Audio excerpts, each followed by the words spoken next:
आजीवक news को चलाता हूं। आजीवक न्यूज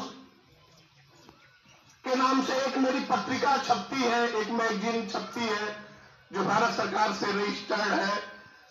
आजीवक न्यूज के नाम से यूट्यूब पर या सोशल मीडिया के सभी प्लेटफॉर्म पर मैं पाया जाता हूं। यही मेरा परिचय है।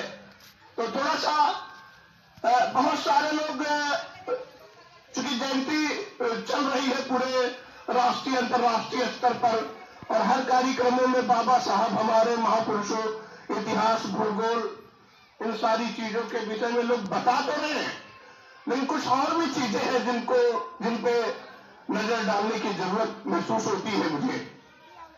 क्योंकि उस फील्ड से हूं मैं, तो मैं थोड़ा उसकी बात करना चाहूंगा कि आखिर पत्रकारिता क्यों चुना मैंने, पत्रकारिता की जरूरत क्या है। तो मैं शिक्षक पुत्र हूं, पापा मेरे टीचर है और अभी भी रिटायर्ड है, घर पे है, मेरे साथ रहते हैं। 96 में हाई स्कूल किया मैंने झिलकू लाल इंटर कॉलेज से। उसी दौरान मेरा सौभाग्य रहा कि उन्होंने मुझे इलाहाबाद भेज दिया।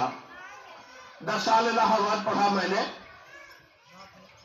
और एक मन था, चूंकि हमारे आदर्श, हमारे महापुरुष हमारे ही लोग थे, बाबा साहब थे या हमारे जो महापुरुष है तथागत गौतम बुद्ध, कबीर, रैदास, ये सारे हमारे महापुरुष थे।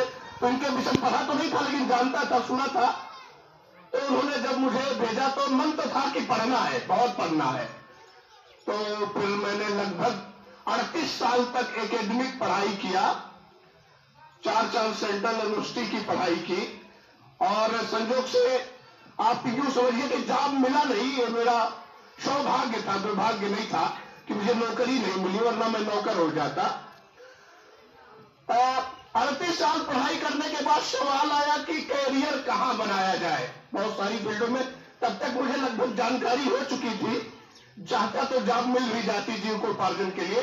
जब मैंने बहुत सर्च किया तो मैंने देखा जो है कि इस दुनिया जो है, ये पूरी दुनिया 4 स्तंभों पर टिकी होती है: कार्यपालिका, न्यायपालिका, व्यवस्थापिका और मीडिया। ये 4 स्तंभ होते हैं जिस पर दुनिया का कोई भी समाज टिका होता है। लेकिन आप तीनों को तो जानते होंगे, कार्यपालिका, न्यायपालिका, व्यवस्थापिका, लेकिन ये मीडिया को अमूमन चौथा स्तंभ कहा जाता है। चौथा स्तंभ क्यों कहा जाता है, तो इसको जानते हैं। चौथा स्तंभ इसलिए कहा जाता है कि ये जो तीनों है, कार्यपालिका, न्यायपालिका और विधायिका, मीडिया का काम होता अमूमन इन पर नजर रखने का कि ये क्या कर रहे हैं, किस तरह का काम कर रहे हैं, समाज और देश निर्माण में कर रहे हैं, ये क्या कर रहे हैं। ऐसा तो नहीं कि ये भ्रष्टाचार कर रहे हैं और समाज की दिशा को मोड़ने की कोशिश कर रहे हैं। तो इस नाते इसकी बहुत बड़ी जिम्मेदारी है किसी भी देश और समाज में। और मैंने देखा कि मेरे देश की मीडिया भ्रष्ट लोगों के हाथों में है। भ्रष्ट इस नाते कहना जरूरी है कि पर्टिकुलर एक जाति में हमारे देश की मीडिया हाईजेक है, अभी भी है ज्यादातर मामलों में। और वो ऐसे लोग हैं जो बिल्कुल पेवर नहीं है, उनकी अपनी विचारधारा होगी, वो जाने। मैं ये जानता हूं कि वो सत्ता में बने रहने के लिए और अपने आप को ऊंचा रखने के लिए किसी भी हद तक गिर सकते हैं और दुनिया का कोई भी निकृष्ट काम कर सकते हैं। तो मुझे लगा ये दोगले लोग हैं। अब अगर ये जो चौथा काम है राइट करने का, ये किसी भ्रष्ट व्यक्ति के हाथ में चल जाएगा, तो किसी समाज और देश का निर्माण कैसे होगा, ये सवाल है। और मुझे लगा, जब मैंने वाच किया तो मुझे लगा कि मेरे समाज को, चूंकि मेरा समाज थोड़ा सा पिछड़ा था, काफी लंबे समय तक बहुत सारी मुख्य धारा से इसको रोका गया, काटा गया, फर्जी नियम और कानून बना करके, तो इस नाते ये इस विधा में आ नहीं पाया था। अब एक तो समाज की हमारे पीड़ा सबसे ज्यादा है, सबसे ज्यादा मेरा समाज परेशान है, सबसे ज्यादा न्याय की जरूरत है। लेकिन अब बताइए, हमारी बात करने वाला कोई नहीं, मीडिया में कोई है नहीं, तो मेरी बात कौन करेगा।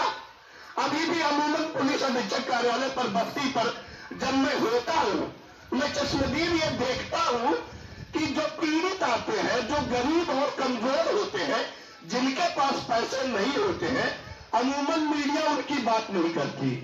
न उनकी आवाज उठाती है, क्योंकि एक तो मीडिया का उधर इंटरेस्ट नहीं है, दूसरे उनके पास पैसा भी नहीं है, तो क्यों जाएगी मीडिया। तो मुझे लगा कि जो है एक बड़ी फील्ड है, इसमें कैरियर बनाना चाहिए। इस नाते मैंने जो है जानबूझ करके प्लान करके, उसकी उत्पत्ति बहुत पहले हो गई थी मेरे मन में, अंतर मन में, क्योंकि हाई स्कूल में जब मैं झिंकुलाल में था तो हाई स्कूल में गद्य का पहला चैप्टर था बात, जिसको प्रताप नारायण मिश्र ने लिखा था। और प्रताप नारायण मिश्र ने उसमें लिखा था लाइनें कि बातें हाथी पाइए बातें हाथी पाओ। मालिक की कृपा थी या हमारे महापुरुषों की कृपा थी कि उन बातों का मतलब समझ में आ गया था कि इसका मतलब क्या है। तो मैं हाई स्कूल में ही इस कम्युनिकेशन का महत्व समझ गया था कि कम्युनिकेशन का कितना बड़ा इंपॉर्टेंस होता है। इस नाते जानबूझ के मैं जो है 2008 में जब हमको जॉब करने का अवसर ऐसा आया कि पढ़ के अब मुझे जॉब की तरफ जाना चाहिए, तो मैंने पत्रकारिता की पढ़ाई की। यूनिवर्सिटी कैंपस से मैंने पत्रकारिता की पढ़ाई की और आप लोगों के आशीर्वाद से टॉप भी किया। फिर उसके बाद जब मैं आया ग्राउंड पे तो मैंने 5 साल 6 साल पीसीएस की प्रिपरेशन की, लेकिन अचानक मेरे मन में आया कि अगर मैं नौकरी पा जाता हूं तो अमूमन मैं नौकर हो जाऊंगा, गुलाम हो जाऊंगा, जैसे मेरे समाज के बहुसंख्यक लोग हैं, और गुलामों से समाज का कोई भला होने वाला नहीं है। मुझे लगा मुझे अपनी फील्ड में क्यों ना ट्राई करना चाहिए। तो जब मैं देखा अपनी फील्ड में उतर के आया, पत्रकारिता में उतर के आया, तो मैंने देखा गजब का रिजल्ट है। मैंने कभी कल्पना भी नहीं किया था कि पत्रकारिता में इतना खूबसूरत काम मैं कर सकता हूं। उसका एक बहुत और बड़ा रीजन है कि जो मीडिया थी वो चूंकि दोगलों के हाथ में थी, तो ये सवाल है फिर ओरिजिनल कौन है। तो मुझे पता चला कि ओरिजिनल इस देश का शोषित है और वो इस दिशा में नहीं था। जब शोषित ओरिजिनल है और ओरिजिनल नहीं जाएगा तो ओरिजिनल ना तो साहित्य होगा ना ओरिजिनल बात होगी। इसी नाते आज अमूमन आप लोग देखते होंगे कि अंतरराष्ट्रीय परिदृश्य में भारत के साहित्य को कहीं कोई नोबेल कोई पुरस्कार नहीं मिलता, क्योंकि ये दोनों का साहित्य है। ओरिजिनल जो लोग थे यहाँ इस देश के, इस धरती के, उनको पढ़ने का अवसर मिला नहीं तो साहित्य लिखेंगे कैसे। इस नाते अमूमन मीडिया मैंने कैरियर बनाया।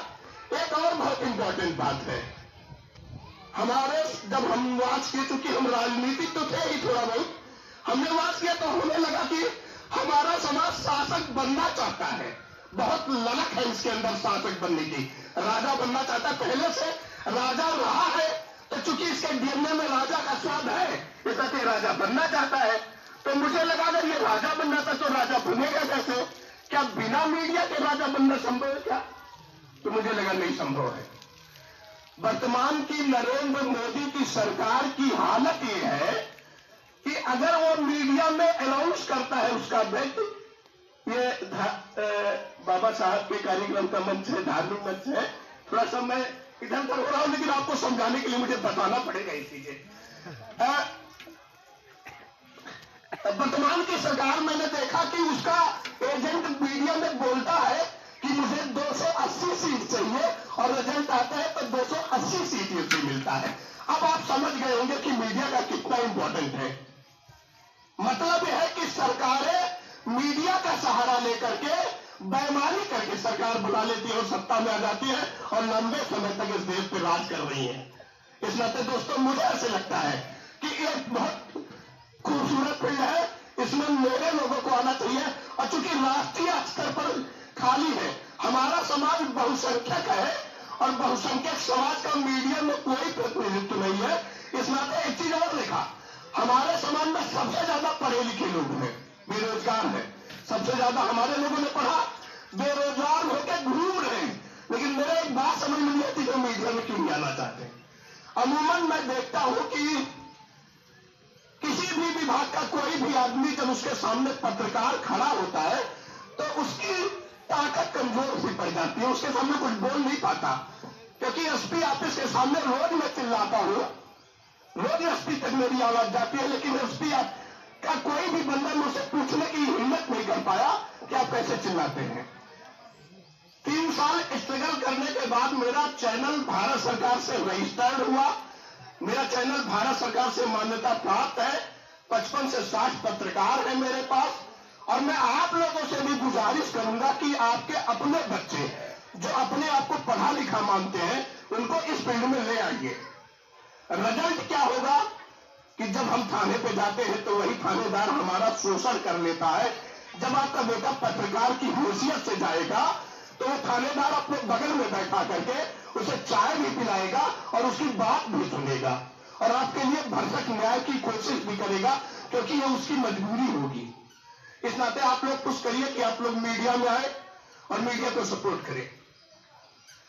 और भी धरातल पर चूंकि हम लोग 365 दिन काम करते हैं तो हमको एक बात की शिकायत रहती है कि अमूमन मेरा समाज कार्यक्रम में जब मंचों पे होता है तो इतिहास भूगोल की ज्यादा बात करता है।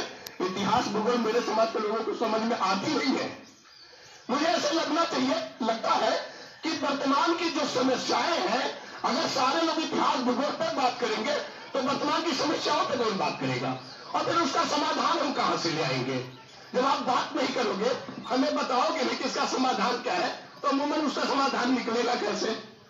आप बाबा साहब की जयंती मना रहे, जरा गौर करिएगा 2014 अप्रैल 2025 के पहले का जो प्रदेश है, आपने कभी नहीं देखा होगा कि राष्ट्रीय स्तर पर इतने बड़े पैमाने पर सवालों ने बाबा साहब का जयंती मनाया। आप सोचिए इसके पीछे का क्या कारण हो सकता है। क्योंकि वो जानता है इस देश में राजनीति करने के लिए बिना बाबा साहब के राजनीति संभव है नहीं। हर पार्टी को, हर जाति के लोगों को बाबा साहब का नाम लेके राजनीति में आना पड़ेगा। उत्तर प्रदेश के लोगों को उत्तर प्रदेश की सरकार ने देखा कि एक झटके में एक जाति ने उत्तर प्रदेश की राजनीति बदल दी। इस नाते उनकी